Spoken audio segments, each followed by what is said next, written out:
জি, তিল থেকে তাল হয়। মানে সেটা আপনারা স্বচক্ষে কোনোদিন কে দেখেছেন জানি না। তবে আমি আপনাদের আজকে এই তিলের গাছটাই দেখাবো। এই যে আমার যে পিছনে দেখতে পাচ্ছেন, এটা হলো তিলের গাছ। আর এই তিলের ফলগুলা খুব ছোট, ছোট হয়। এখনো এই পাকে নাই। এই যে আমি দেখাচ্ছি এই যে তিলের ফল, এটা হলো তিলের ফল, এই তিল গাছ। আর এই তিলের ফুলগুলা হলো এরকম হয়।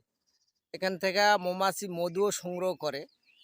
এটাই সেই তিলের গাছ। যারা দেখেন নাই তারা আজকে দেখে নেন।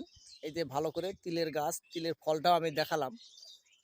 তবে আবারও আমি আপনাদের দেখাবো তিলের ফল। একটু লক্ষ্য করবেন, এইটা হলো তিলের ফল। আর এই ফুলটা আপনারা দেখতে পাচ্ছেন। যাদের যাদের ফুল লাগবে এখান থেকে নিয়ে যাবেন। এই সেইটা তিলের গাছ। যাই হোক, এই তিলের গাছ দেখে কার কার ভালো লাগবে।